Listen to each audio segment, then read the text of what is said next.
When the fire took everything, I didn't scream. I just stood there, barefoot on the cold grass, holding my youngest daughter's hand, and watched the flames eat through the only place I'd ever truly called home. The night air smelled like smoke and burnt plastic. People were shouting. The sirens wailed somewhere down the street. But it all felt far away, like I was underwater, hearing the world through a thick, muffled hum. Ava, my little one, was crying. "Mommy, our house," she kept saying, her small voice shaking. I pulled her close and whispered, "It's okay, baby. We're safe. That's what matters." But deep down, I knew I was lying, because nothing about that night felt safe. Lily stood beside me, quiet and frozen. At 15, she was old enough to understand what was happening, but too young to know how to carry it.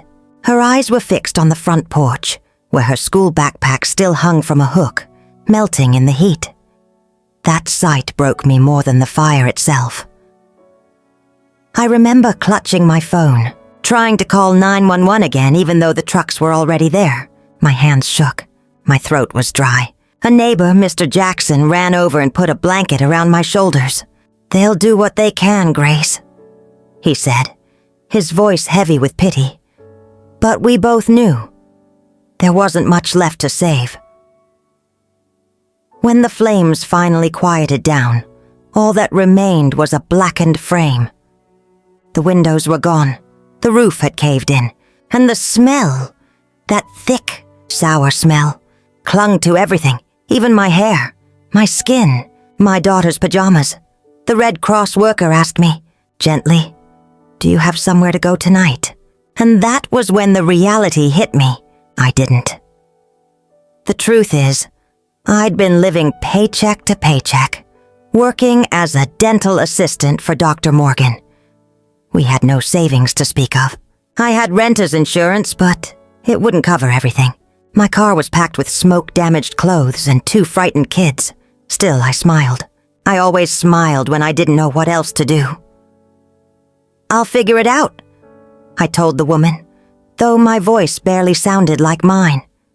That night, we slept in the car, the girls huddled in the back seat under borrowed blankets, and I sat in the front, watching the dark streetlights flicker through the windshield. Every few minutes, I'd look in the rearview mirror just to make sure they were still breathing. I thought about calling my parents, but it was past midnight and something in me hesitated. My relationship with them had never been simple. My mother, Helen, had a way of turning every moment of weakness into a lesson. My father, Robert, usually just nodded in silence beside her, agreeing with whatever she said. But by morning, exhaustion won over pride. I called. Mom answered on the second ring. Her voice was groggy, cautious. "Grace, is everything all right?" For a moment, I couldn't speak. My throat tightened. "There was a fire," I said finally. "We lost everything, Mom." She was quiet for a long time. I could hear her breathing. Then she said, Oh, Grace, that's terrible." I waited for the next words, the ones I wanted to hear. "Come home. Bring the girls. We'll figure it out." But instead she said, "Let me talk to your father." The line went silent. When she came back, her tone had changed. Softer, but distant. "Your sister has a spare room," she said. "Linda and Tom have space, and it's closer to the girls' school anyway. I'll call her for you." I felt my stomach sink. "Mom, are you saying we can't stay with you?" "It's not that," she said quickly. "It's just that your father's been unwell and the house isn't really set up for children right now. It'll just be easier this way." "Easier for who?" I wanted to ask, but I didn't. By the time we drove to Linda's place that afternoon, the sun had already begun to fade. The girls were quiet in the back seat, clutching their stuffed animals, the only things we'd managed to save. Linda lived in a newer neighborhood, all clean driveways and trimmed hedges. Her house was twice the size of the one we'd lost. I remember thinking how bright the front porch light was when she opened the door. She didn't hug me. "Oh my God, Grace," she said, looking past me at the car. "I heard what happened," Mom called. Yeah, I whispered. It's been rough, she sighed, stepping aside. Come in. Inside, everything smelled like cinnamon and furniture polish. Her living room looked like something out of a magazine. Spotless. Perfect. I stood there with my smoky clothes and felt like I was dripping ashes onto her clean white rug. Tom came down the stairs, smiling politely. Hey, Grace. Sorry about the fire. Terrible thing. He gave me a half hug, then turned to Linda. I'll be in the garage. And just like that, he disappeared. Linda folded her arms, watching me. So, how long do you think you'll need to stay? I don't know yet, I said honestly. Until I find something. Maybe a few weeks, she nodded slowly. Well, Mom mentioned you could contribute something toward the expenses. You know, just to be fair. Her words hit me like cold water. Contribute? Yeah, she said, as if it were obvious. Rent. I mean, you and the girls will be using the guest room and the bathroom. It's only fair. I just stared at her. After losing everything, after standing in the cold watching my home burn, after trying to hold my children together through the worst night of our lives, my sister was talking about rent. I wanted to cry, but instead I smiled. It's what I always did when I didn't know how to respond. How much were you thinking? I asked quietly. She looked relieved that I didn't argue. Well, maybe $5,400 up front. That should cover the next couple of months. $5,400. I didn't even have 54. But I nodded anyway, because pride has a strange way of disguising itself as calm. That night, after the girls fell asleep on borrowed sheets, I sat in the dark guest room, listening to the hum of the air conditioner. My heart felt hollow, my body numb. From downstairs, I heard Linda laughing on the phone. Light, carefree, like the world hadn't shifted for her at all. And that's when it hit me. Sometimes, losing everything doesn't happen all at once. Sometimes it happens in layers. First the house, then the trust, then the people you thought would catch you when you fell. That night, sitting in my sister's house that didn't feel like home, I made myself a promise. If no one else was going to save me, I would learn how to save myself, and I didn't know it yet. But that fire, the one that burned down my home, would also burn down the life I thought I needed, clearing the way for something I never saw coming. That first night in Linda's house felt colder than the night of the fire, not because of the temperature, but because of the silence. The girls had fallen asleep quickly. Exhaustion will do that to children. Ava clung to her stuffed bear, the fur still faintly smelling of smoke, and Lily turned toward the wall, pretending to scroll her phone, though I knew she was just avoiding tears. I sat in the small chair by the window, staring at the moonlight on the floor. The hum of the air conditioner was steady, almost too steady, like the house was breathing differently from us. I tried to pray, but the words wouldn't come out.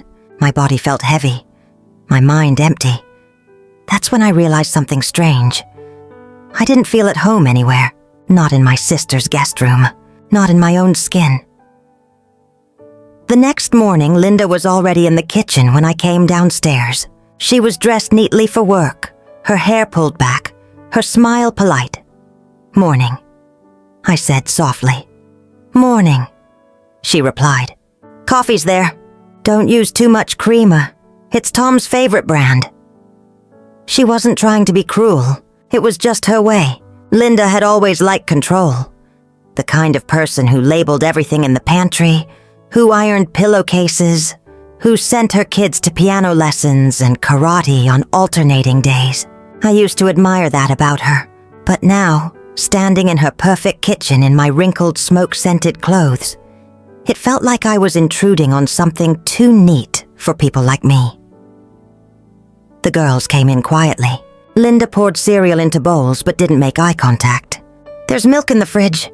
You can help yourselves, she said, already checking her phone. Tom came down a few minutes later, smelling of cologne and fresh coffee. He nodded at me, said a distracted morning, then kissed Linda on the cheek before heading out the door.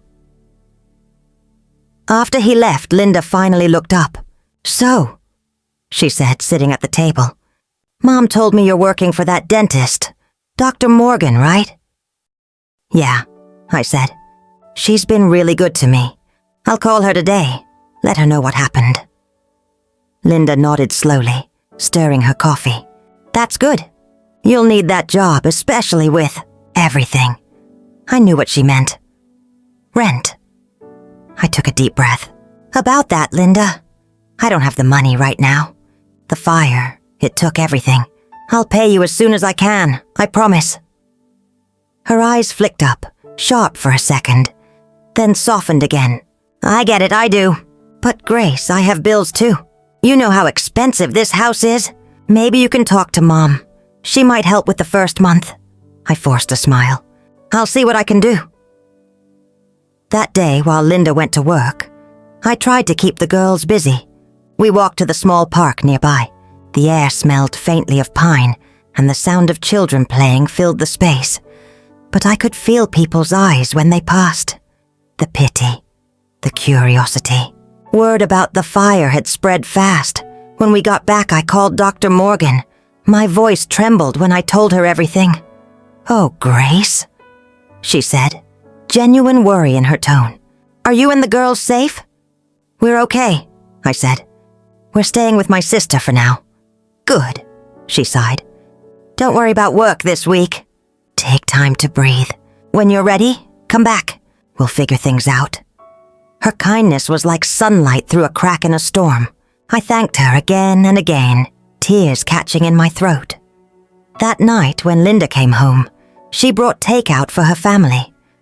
Not enough for all of us. She didn't mean it, I think. She just hadn't thought it through. When she set the bags on the counter, she said casually, "Oh, Grace, there's some soup in the pantry if you want to make something." I smiled again, because it was easier than crying. "Sure, thanks." I warmed up 2 cans of soup and split them between the 3 of us. The girls didn't complain. They knew better. After dinner, Linda's teenage son Ryan came into the kitchen. He was tall, quiet, with earbuds in his ears. He nodded politely, then whispered something to his mother as he passed. I didn't catch the words, but I saw Linda's expression. That small flicker of embarrassment, like she didn't want him to see us as guests, only as temporary charity. Later that night, I overheard them talking in the living room. "Mom," Ryan said. "Are they staying long?" Linda sighed. "Just until your aunt gets back on her feet. Don't worry about it. But the guest room's mine during winter break." "I know, honey. We'll figure it out." I went back to the guest room quietly, sat at the edge of the bed, and buried my face in my hands. That was the first night I let myself cry. I cried quietly, so the girls wouldn't hear. I cried for the house, for the photos that burned, for the letters I'd saved from college, for the toys Ava loved that now existed only in her memory. But mostly, I cried because I realized something simple and cruel. Needing people often means they get to decide what you're worth. The next few days blurred together. I tried to help around the house, cleaning dishes, folding laundry that wasn't mine. Linda didn't stop me, but she didn't thank me either. One afternoon, I picked up the girls from school and stopped by the grocery store with the few dollars I had. When we got back, I started making dinner early. Spaghetti because it was cheap and filling. Linda came home just as I was setting the table. Her voice was sharp. "Grace, did you use my sauce?" I froze. Yes, I thought, that's imported," she said, sighing heavily. "It's fine, but next time just ask, okay?" "Of course," I murmured. Dinner was awkward. Tom said nothing. Ryan ate fast and left, and Linda talked about her weekend plans with her in-laws as if we weren't there. Afterward, Lily helped me with the dishes. She didn't say much until we were almost done. Then she whispered, "Mom, are we staying here long?" I wanted to say no. I wanted to tell her we'd be out soon, that everything would go back to normal. But the truth hung heavy between us. "I don't know, sweetheart," I said finally, "but we'll be okay." She nodded, trying to believe me. That night I lay awake thinking about the word home. It used to mean safety.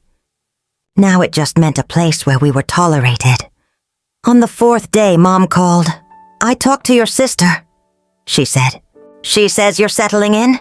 "Yes," I said carefully. "The girls are trying to adjust." "That's good. Listen, Grace, about the rent. Maybe I can send you something. Not the full amount, but a few hundred to start." The tears burned again, but I swallowed them down. "Thanks, Mom. Anything helps." She paused. "Your sister means well, you know. She's just practical." "Sure," I said softly. "Practical." When I hung up, I looked at Ava and Lily drawing at the table. Ava had sketched a small house with smoke coming from the chimney. Not flames, just smoke. And above it, she'd drawn 3 stick figures holding hands. That little drawing broke my heart and healed it at the same time. A week passed. Dr. Morgan called again, this time offering to help me file insurance claims. "Grace, come by the office," she said. "We'll print what you need. I can also give you a small advance on your paycheck." I didn't want charity, but I couldn't refuse kindness. When I went in, she hugged me. The first real hug I'd had since the fire. "Thank you," I whispered. "Grace," she said gently. "You've always shown up for everyone here. Let us show up for you now." That evening when I came home, Linda was in the living room with her friends. The moment I stepped in, the conversation went quiet. One of them, a woman I recognized from church, gave me a tight smile. We were just talking about how tragic that fire was. Must be hard starting from nothing. I smiled politely. "It is, but I'm grateful for what we have left."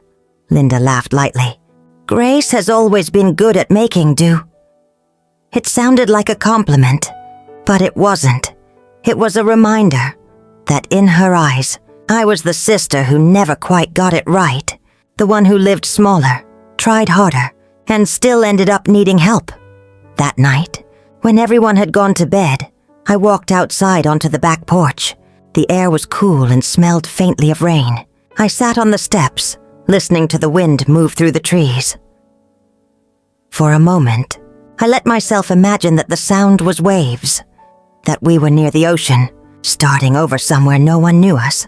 Ava came out quietly and sat beside me. "Mommy, do you miss our house?" she asked every day. I said softly. She leaned her head against my arm. "It's okay.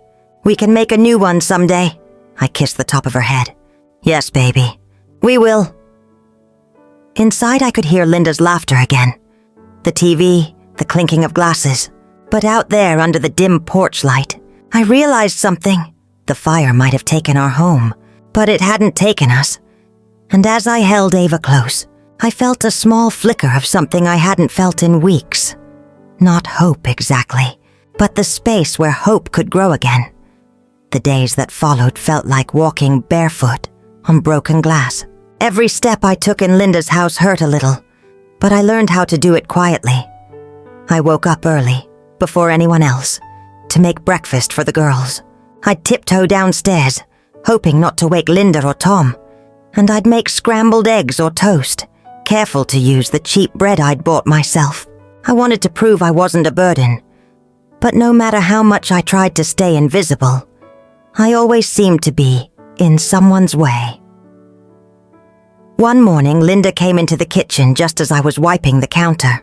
"Grace," she said, "next time you use the dishwasher, don't mix our plates with yours. It's confusing." "Our plates?" I asked, blinking. She pointed toward the cabinet. "Yeah, the white ones are ours. The chipped ones are the extras. Just keep them separate, please." Her tone was casual, almost kind, but it landed like a stone in my stomach. That evening, Lily came to me with a question that made my heart ache. "Mom, does Aunt Linda not like us?" I froze for a moment, then forced a smile. "Of course she does, honey. She's just particular about her things."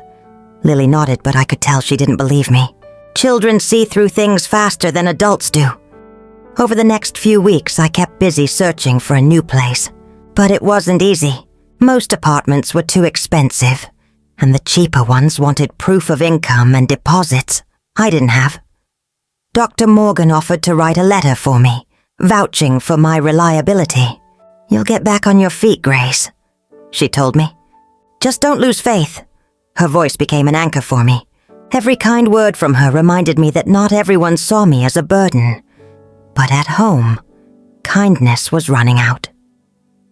One Sunday afternoon, Mom and Dad came over. I hadn't seen them since the fire. When I opened the door, Mom smiled, but it was a tired smile. The kind people wear when they don't know what else to say. "Oh, Grace," she said, pulling me into a soft hug. "You look thin." "I'm fine, Mom," I replied, though my throat tightened. Dad nodded from behind her, holding a small grocery bag. "We brought some things," he said, handing it to me. Inside were a few canned goods, a loaf of bread, and an envelope with $200. I wanted to cry, not because it was little, but because it was something. Linda came in from the kitchen, drying her hands. "Mom, Dad, you should have told me you were coming." Mom smiled. "We wanted to see both of you." The air in the room was polite but strained. Linda moved gracefully around her living room, offering coffee, fluffing cushions, making sure her home looked perfect. Like she wanted them to see the difference between her life and mine. Mom noticed, of course. "You've done so well here, Linda," she said. "The house is beautiful," Linda smiled modestly. "We've worked hard for it." Then her eyes flicked toward me. "It's not easy keeping everything in order these days." The words stung. I looked down, pretending to sip my coffee. Ava was sitting beside me on the couch, doodling in her little notebook. She drew a picture of a family sitting together. 4 stick figures, not 5. She'd left Aunt Linda out. Dinner that evening was awkward. Linda made a roast and mashed potatoes. I offered to help, but she said, "No, it's fine. You just sit." That "just sit" sounded polite, but it meant, "Don't touch anything." As we all sat down to eat, Linda passed the dishes around the table. "Tom, can you pour the wine?" "Mom, you'll like this one. It's from Napa." When the bowl reached me, I hesitated. Should I take some for the girls? Linda's smile was tight. "Let's just make sure everyone else eats first." It was subtle, but I felt the message behind it. You're not part of everyone else. Mom and Dad didn't say anything. They never did when Linda spoke that way. I don't think they meant to be cruel. Maybe they thought silence was safer. But to me, silence felt like consent. After dinner, while everyone sat in the living room, I quietly gathered plates. Linda came in behind me. "Grace," she whispered, "next time, just leave the dishes. I have a system. A system. Even cleaning up was off limits." That night after they left, I sat in the dark with Lily and Ava asleep beside me. I thought about leaving right then. Packing the car, driving to a shelter anywhere. But fear held me in place. Where would we go? How would I feed the girls? The next morning, things got worse. Linda called me into the kitchen before work. "Grace, can we talk?" she said, her tone clipped. "Of course." She held up a receipt. "Did you buy groceries yesterday?" "Yes, just milk and some fruit for the girls." Her lips tightened. "You used my card." "What?" I blinked. She crossed her arms. "The card on the counter. You must have thought it was yours. I checked the bank. It came from my account." I felt my stomach drop. "Linda, I didn't use your card. I have my own debit card. I use that." "Then how do you explain this?" She waved the receipt again, her voice rising just slightly. I took the paper and looked closely. It was from the same store, but the time was later, after I'd gone. "That's not even my transaction. Look, that's not my signature." She stared at me, uncertain. For a moment, I thought she'd believe me, but then her jaw tightened. "Well, just be more careful next time. We can't afford confusion." I wanted to shout. I didn't do anything wrong, but instead I whispered, "I'm sorry for the misunderstanding." After she left, I sank into a chair. My hands shook. The air felt heavy, like the house itself was pushing me out. That evening, Dr. Morgan called again. "Grace, how are the girls?" "They're holding on," I said quietly. "I've been thinking," she continued. "We're planning to expand the clinic. I could use help with admin and training. If you're willing, I can increase your hours." The offer felt like a small doorway opening in a burning wall. "I'd love that," I said. When I hung up, I allowed myself a moment of relief. For the first time in weeks, the future didn't look completely dark. But I should have known. Peace never lasted long in that house. A few nights later, Linda hosted a small dinner for our parents and one of Tom's co-workers. The house was spotless, candles glowing, music low. She wanted everything perfect. I stayed out of the way, keeping the girls upstairs with their homework. But just before dinner, Linda called me down. "Grace, can you help set the table?" she asked sweetly. I smiled. "Of course." As I laid out the plates, she leaned closer and whispered, "Please don't embarrass me tonight." The words hit hard. "What do you mean? Just be careful what you say. I don't want people thinking we're having problems." Problems? That's what I'd become. A problem to be managed. Dinner started off quietly. Linda kept the conversation light. Work, vacations, local news. I barely spoke. When I did, she corrected me gently, like I was a child who needed guidance. Then, out of nowhere, Mom asked, "Grace, did you get your insurance check yet?" I nodded. "Part of it. I'm using it to look for a new place." Linda looked up sharply. "Oh, I thought you were behind on paying rent." The table went quiet. My cheeks burned. "I was," I said softly. "But Dr. Morgan helped me with an advance." Linda's eyes narrowed. "So you're saying you do have money now?" "Some," I admitted. Her smile turned thin. "Interesting, because Tom's been missing some cash from the garage. You wouldn't happen to know anything about that, would you?" My heart stopped. "Linda," Mom gasped. "What are you implying?" I looked straight at my sister. "You think I stole from you?" She shrugged, pretending innocence. "I'm just asking. Things go missing and, well, it wouldn't be the first time you've been careless." Tom shifted uncomfortably, looking anywhere but at me. Dad cleared his throat but said nothing. I felt the tears rising, but I refused to let them fall. "I've made mistakes in life, Linda," I said quietly. "But I've never stolen from anyone. Not you, not anyone." She gave a small laugh, brittle and sharp. "All right, Grace. No need to get defensive." But it was too late. The damage was done. Everyone at that table had heard her, and the silence that followed said everything. I excused myself and went upstairs.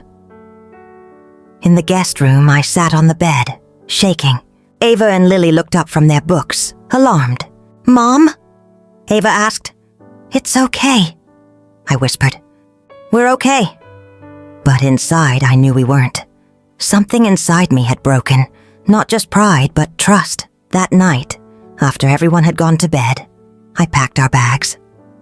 Quietly, carefully, Lily woke up halfway through and whispered, "Are we leaving?" "Yes, sweetheart," I said softly. "We're leaving." We drove through the night to the nearest Red Cross shelter. The building smelled like disinfectant and kindness. A volunteer offered us blankets and warm soup. When we lay down on the small cots, Ava whispered, "Are we homeless now?" I brushed her hair back. "No, baby," I said gently. "We're starting over."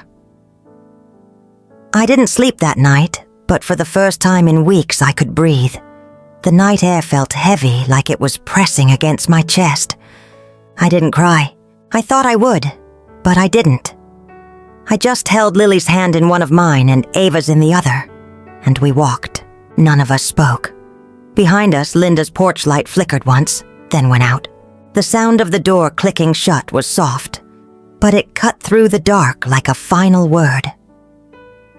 We didn't have much, just 2 small duffel bags, a grocery bag of clothes, and my purse.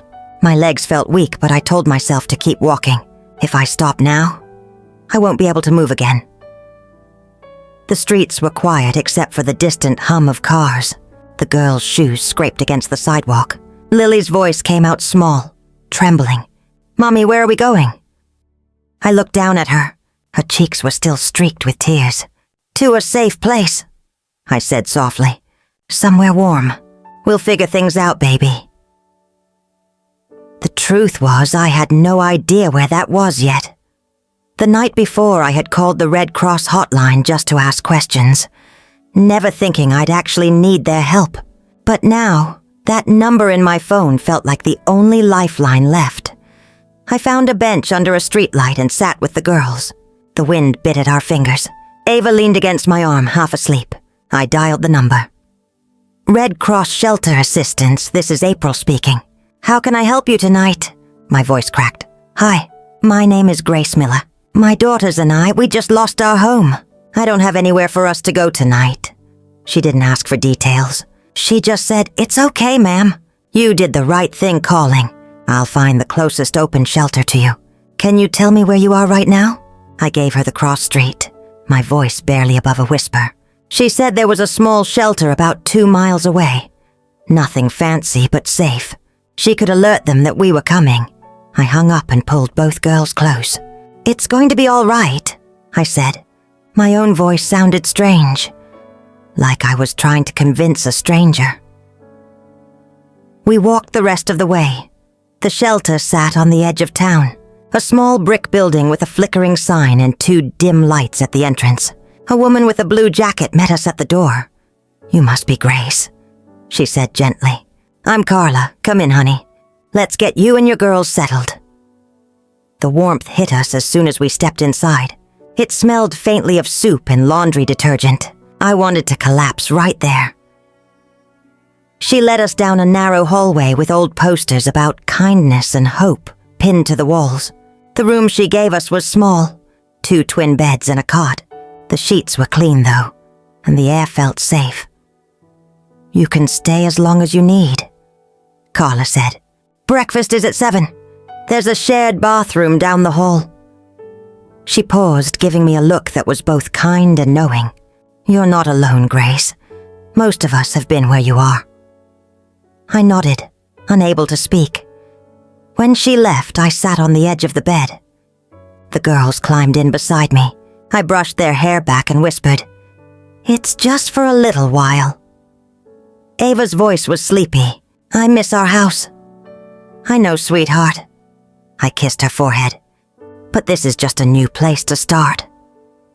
After they fell asleep, I stayed awake in the dark.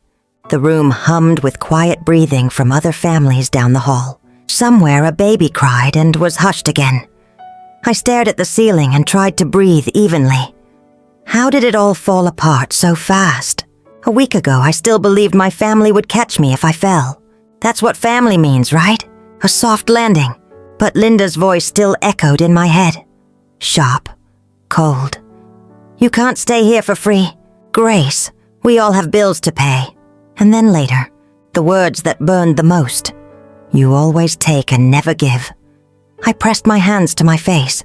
No one saw how hard I tried. For years, I had worked at Dr. Morgan's dental clinic, balancing appointments, bills, and 2 little girls. I was proud that we made it on our own. But the fire, it took everything. It started from the basement dryer. One moment, I was folding clothes, and the next, smoke filled the hallway. I got the girls out first, then went back for the photo albums, the papers. By the time the fire truck came, the roof had caved in. When the smoke cleared, I stood barefoot in the street, watching 20 years of my life turn to ash. Now, lying on this narrow bed, it felt like that night had never ended. The morning came with the faint sound of children's laughter and the smell of oatmeal. I found a donated coat for Ava and one for Lily.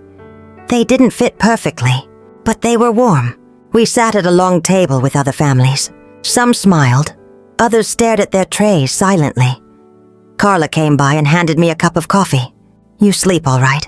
I nodded even though I hadn't. She looked at me for a moment, then said softly, We have a volunteer counselor, if you ever need to talk. Sometimes just saying things out loud helps. Thank you, I said.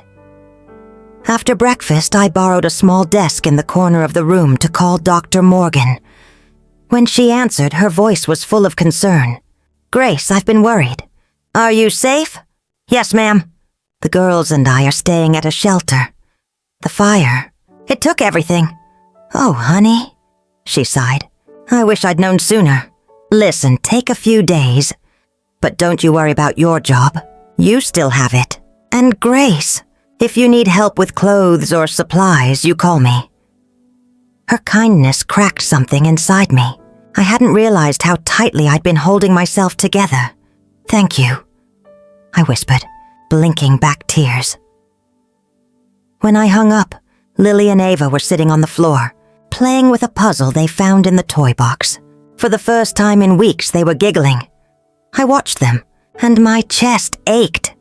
Maybe this is what healing starts like. Not with grand gestures, but with borrowed puzzles and a cup of warm coffee. That night, I sat by the small window. The streetlight outside flickered, just like Linda's porch light had. But this one didn't make me feel shut out. It made me feel seen. I whispered a small promise to myself. We're going to build again. Maybe not the same, but better. A quiet strength settled in me. Not loud or angry, just steady. And for the first time since the fire, I closed my eyes and slept. The days in the shelter began to take on a rhythm. Not comfortable, but familiar. Breakfast at 7, job searches at 9, lunch at noon. The same worn bulletin board stood near the entrance, covered with handwritten notes about part-time work, babysitting, and community drives. Every morning, I'd walk the girls to the public library 2 blocks away. It became our little sanctuary. They'd sit in the children's section, reading books or drawing quietly. While I filled out online forms for assistance, the librarians knew us by the 3rd day. One of them, an older woman with silver hair named Janice, always gave the girls extra crayons and whispered, "You can keep these, sweethearts."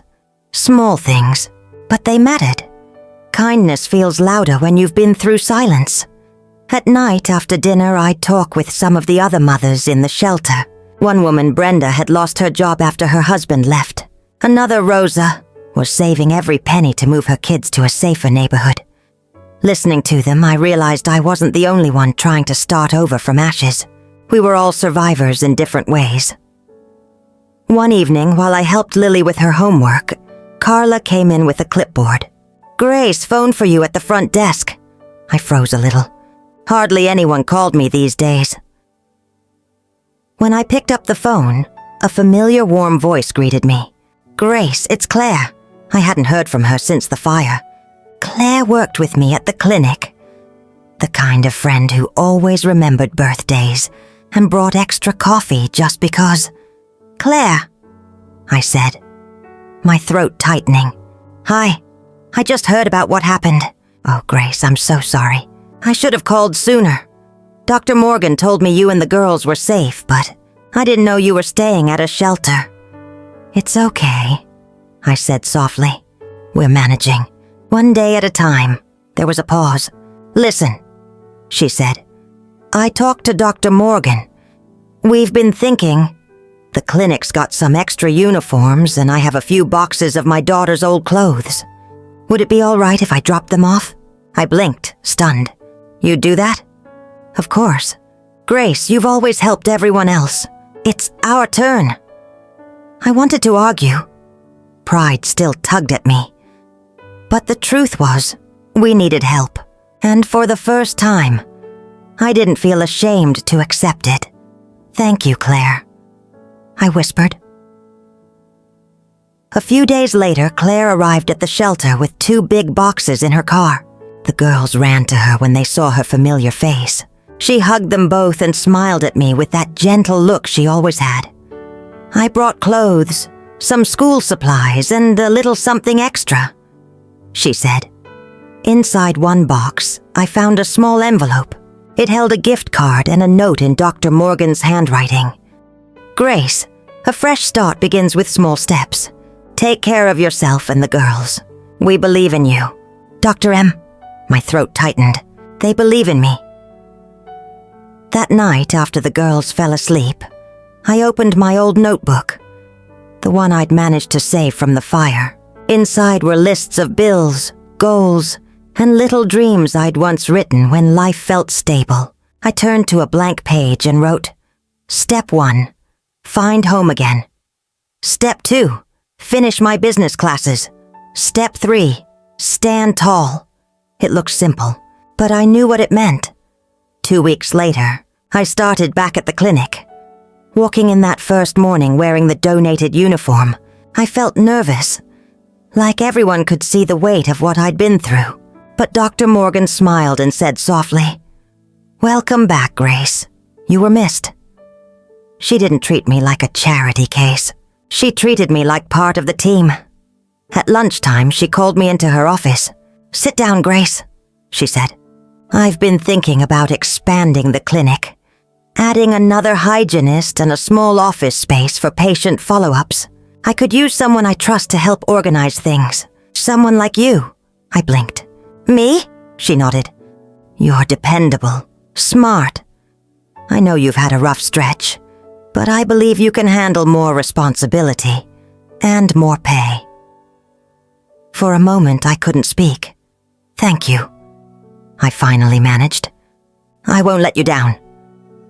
I know you won't, she said. When I left her office, I went to the break room and stood by the window, watching the street outside. The world looked the same, cars, people, sunlight. But everything inside me felt different. Maybe this is what being seen feels like. Not pitied, not rescued, just believed in. The girls started settling too. The shelter had a volunteer teacher who helped kids keep up with schoolwork. Lily had a spark again, asking questions, drawing, humming songs. Ava began smiling more, especially when Carla braided her hair in the mornings.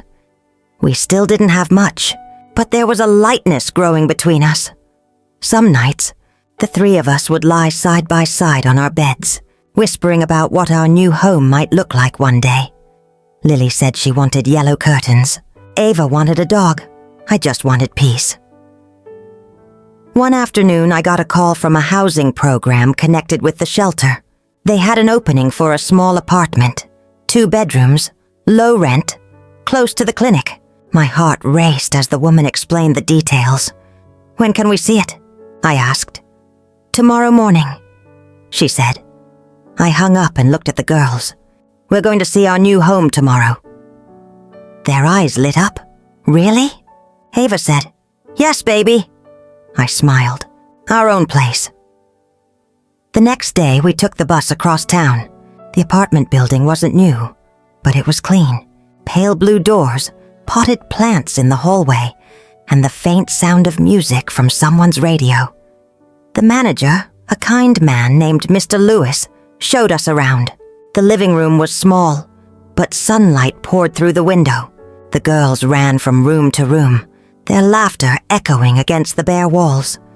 I stood by the window looking out at the world below.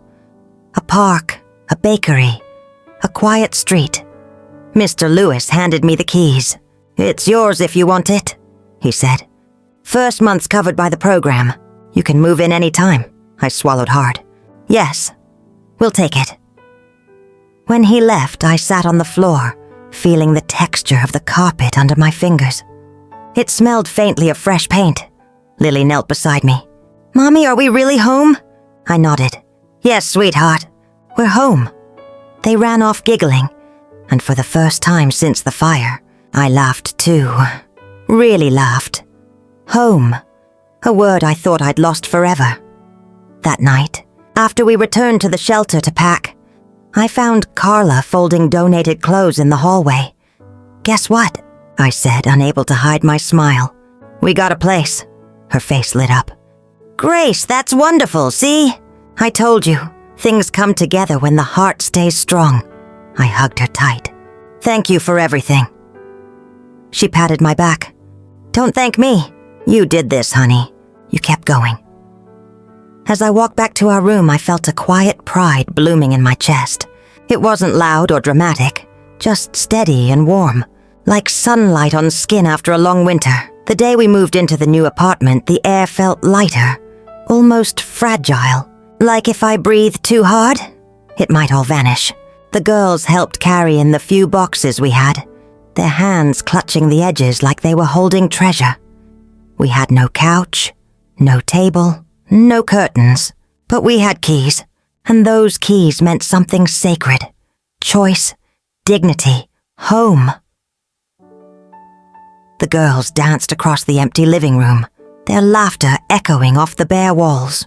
I spread out the donated sheets on the floor for our first night there. It wasn't perfect, but when I lay between my daughters, I felt a peace I hadn't known in months. We didn't talk about Linda. We didn't need to. That chapter had already burned away. Just like the house that started it all. The next few weeks were a blur of small beginnings. I woke before dawn, made coffee on a borrowed kettle, and walked the girls to school before heading to the clinic. I took extra shifts whenever I could, saving every spare dollar in a little jar labeled hours. After work, I'd sit at the kitchen counter, a narrow piece of wood balanced on 2 crates, studying online classes, business management, budgeting, patient communication. Sometimes Ava would sit next to me with her crayons. "What are you doing, Mommy?" She'd ask. "I'm learning," I'd tell her, "so we can have a better life." She'd nod like she understood more than her years allowed. Then she'd whisper, "I like our new home." And I'd smile every time. By spring, the apartment began to look lived in. A second-hand couch from a neighbor, a table from a yard sale, a yellow curtain, just like Lily wanted. Each thing had a story, a reminder that even small blessings can build a whole world if you let them. On Sundays, we'd bake muffins with cheap flour in hand-me-down pans. The girls would make a mess, flour everywhere, laughter spilling into the hall. Our neighbors started dropping by, Mrs. Jenkins from 3B bringing extra fruit, and Mr. Lewis checking to see if we needed anything. Life was still humble, but it was ours. One evening, after tucking the girls in, I sat by the window with my notebook, the one that had survived everything. The list inside had grown. Step 1, find home again. Step 2, finish my business classes. Step 3, stand tall. And now, beneath it, I wrote, Step 4, forgive, quietly, for myself. Because somewhere deep down, I knew forgiveness wasn't about them. It was about letting go of what was still chained to my heart. Summer came, and with it, warmth that felt like a second chance. The clinic expanded, just as Dr. Morgan had planned. She gave me a small office space and a raise. "You've earned this, Grace," she said. "Not because we felt sorry for you, but because you've shown what real strength looks like." Her words sank deep. One afternoon, after work, she asked if I'd consider helping train new hires. I laughed softly. "Me, teaching? Why not?" She smiled. "You've got more wisdom than you realize." That night, I stood in the shower, water washing over my face, and I cried. Not from pain, but release. Maybe I'm finally becoming the woman I was meant to be. A few weeks later, the girls came home from school with an envelope. "Mommy, we got invited to the community art fair." Their drawings had been selected for display. I could barely contain my smile. When we arrived, the school gym was filled with colors and chatter. Lily's painting showed a house under the sun, with 3 figures holding hands. Ava's was a rainbow above a heart. Beneath both, they'd written the same word, home. I knelt beside them, tears blurring my vision. "You did beautifully," I whispered. Lily tilted her head. "It's like our story, right, Mommy?" I nodded. "Yes, baby. It's exactly our story." A few days later, while running errands, I took the long way home. The bus passed through my old neighborhood, the one where Linda's house stood. I hadn't been there since that night. When I saw the familiar white porch and the blooming azaleas by the gate, my heart skipped. For a moment, the past brushed against me. The shouting, the tears, the feeling of being unwanted. But this time, I didn't look away. I simply watched as a curtain fluttered in the window. Someone was home. Maybe Linda, maybe not. It didn't matter. I whispered under my breath, "I forgive you." No anger, no bitterness, just truth. Then I pressed the bus bell and stepped off 2 stops later, closer to my new world. That evening, after dinner, the girls and I sat on the balcony. The city lights shimmered below, the air thick with the hum of crickets. Ava leaned against me. "Mommy, do you think Daddy would like our home?" I paused, looking out at the stars. "I think he'd be proud of us," I said. "But what matters most is that we like it, that we built it together." She smiled sleepily. "I do like it." I wrapped my arms around both of them. "Me too, sweetheart. Me too." Later that night, when the apartment was quiet, I lit a small candle on the table, a habit I'd picked up at the shelter, one flame to remind me that even the smallest light can hold back darkness. I thought about all we'd survived, the fire, the loss, the humiliation, the fear, and I realized something I'd never said aloud. We didn't just survive, we became. The woman sitting there now wasn't the same one who had walked away from Linda's porch with shaking hands. She was steady, grounded, whole. I closed my eyes and breathed deeply, whispering to myself, "You did it, Grace." For the first time, I believed it. Weeks later, a letter came from the shelter. Carla's handwriting. It said, "Grace, we miss you around here. Thought you'd like to know. Another mom came in last week, with 2 girls about the same age as yours. She's scared, just like you were. I told her about you, about how you found your way. It gave her hope. Keep shining, my friend. Carla." I read it twice, smiling through tears. Then I wrote back, "Tell her it gets better. Tell her to believe in small steps. And tell her she's not alone." I sealed the envelope and felt a quiet pride bloom inside me. Maybe strength doesn't shout. Maybe it simply reaches back to help the next person. Stand autumn arrived again. 1 year since the fire. The girls and I spent that day baking muffins and planting a small fern by the window. When the timer dinged, the smell of cinnamon filled our little home. Lily handed me a small paper heart she'd cut out from her notebook. It read, "Home is wherever we're together." I held it against my chest. "That's the truest thing I've ever heard," I said softly. We ate muffins on the floor, giggling the way we had our very first night here. And for the first time in a long while, I felt completely still, not waiting for life to get better, not reaching for approval or forgiveness, just living. Grace. The name itself finally felt like it belonged to me again. When night fell, I stepped onto the balcony alone. The air was cool, the stars faint. Down below, I could hear the laughter of my daughters from their room. I looked toward the horizon. Somewhere beyond those lights was the house I once called home. But I didn't need to go back there, because I'd already come home. To myself. And that was enough. 3 years later, life had settled into a rhythm I never thought I'd know again. The mornings were calm now. Sunlight spilling across the kitchen, the smell of fresh coffee filling the air. Lily was 11, Ava 9. They had grown taller, louder, happier. Our little apartment had turned into something real. Photographs on the walls, a small garden on the balcony, drawings taped to the fridge. And me, I had changed too. I was no longer the woman who begged for a place to stay or whispered apologies for needing too much. Now I was Grace, co-owner of 2 dental clinics, part-time business student, full-time mother. The world hadn't become easier. I had simply become stronger on an ordinary Saturday. I was cleaning out a box of old papers from the closet when I found something I hadn't seen in years.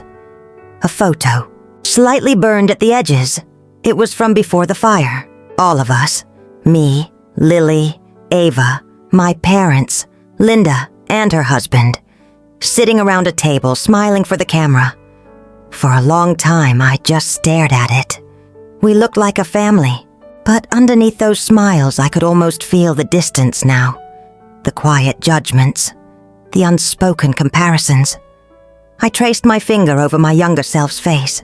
You were trying so hard to be enough, I thought, but you already were. I placed the photo in a new frame, not to honor the past, but to finally lay it to rest. That evening, after dinner, Ava was painting on the balcony. "Mommy," she called, "look at this." She held up her canvas. A swirl of blue and gray with tiny white dots scattered through it. "It's smoke and stars," she said, "like when something burns. But you can still see light." I felt my throat tighten. "It's beautiful, sweetheart," she smiled. "It's our story," I nodded slowly. "Yes, it really is." A few weeks later, I had to drive across town for a dental conference. The route passed near my old neighborhood. At first, I told myself I'd take the highway, but something in me, quiet and steady, wanted to see it again. It wasn't longing. It was peace wanting closure, so I turned down the old road, my heart calm in my chest. The trees had grown fuller, the streets freshly paved. Kids were riding bikes, the same kind of sound that once filled my own driveway. And then I saw it, Linda's house. The white paint was a little chipped now, and the porch swing was gone. A different car sat in the driveway. I slowed down. For a moment, I saw a figure in the yard. A woman, bending to pick up the mail. It wasn't Linda, just someone new, living her own story within those same walls. I smiled softly. The world had moved on, just like I had. I parked a few houses down and stepped out. The air smelled like cut grass and summer rain. Every step I took toward that familiar sidewalk felt lighter than the one before. I stood across from the house, the place where I'd been turned away, humiliated, called a burden, the place where I'd learned the hardest truth, that blood doesn't always mean belonging. But now, looking at it, I didn't feel pain. I didn't even feel anger. I just felt gratitude. Because that night, when the door closed behind me, something else opened. The beginning of my real life. I whispered quietly, "Thank you for showing me who I am." Then I turned around and walked away, the sound of my heels soft against the pavement. On the drive home, I passed the shelter where we'd stayed those first weeks. It was still there. Same red brick walls, same faded sign. Outside, a woman sat on the steps with a little boy in her lap. She looked tired. The kind of tired I once carried in my bones. Our eyes met for just a second. I smiled at her, the kind of smile that says, "I know, you'll make it." She smiled back, small but real, and for that moment, it felt like the world had come full circle. When I reached home, the girls were waiting with open arms. "How was the conference, Mommy?" Lily asked. "It was good," I said, setting down my bag. "But it's better being here," Ava grinned. "We saved you a muffin." We sat on the couch, eating muffins and laughing about nothing. The laughter filled the room, soft, steady, alive. I looked at their faces, and something inside me settled completely. This was family. Not the people who turned away when I needed them, but the ones who stayed, who grew beside me in the ashes. Later that night, after the girls went to bed, I stood by the balcony again. The city lights flickered, and a soft wind brushed against my hair. I thought about everything. The fire, the shelter, the clinic, the lessons, the people who appeared when I least expected it. Patricia, who believed in me when I couldn't believe in myself. Melissa, who brought blankets and laughter. Carla, who taught me that kindness doesn't need history to exist. And I realized something simple but powerful. Family isn't who you're born to. It's who walks beside you when your world is burning. A soft rain began to fall, the same kind that once soaked us as we left Linda's house years ago. But this time, I didn't run for cover. I stood there, letting it fall on my face, feeling clean, renewed. The rain didn't feel cold anymore. It felt like a blessing. I whispered to the night, "We made it." Months later, I was invited to speak at a community women's event. Something about rebuilding after loss. When I stood on the small stage, my palms trembled. I wasn't used to microphones or audiences. But when I looked out, I saw faces, mothers, daughters, friends. And I spoke from the only place I knew, truth. "I lost everything once," I began, and for a while I thought that meant I had nothing left to give. But sometimes, losing everything is how you find yourself. The room was silent, listening. I used to think strength meant pretending you were okay. Now I know it means standing back up, even when no one's clapping for you. When I finished, a woman in the front row wiped her tears. Another smiled softly, and in that moment I knew my pain had turned into something useful, a light someone else might follow. On the drive home that evening, the sunset painted the sky orange and gold. The girls were in the back seat, humming along to the radio. Ava reached forward, placing her little hand on my shoulder. "I like when you talk to people," she said. "You make them feel better." I glanced at her through the mirror, heart swelling. "You think so?" She nodded.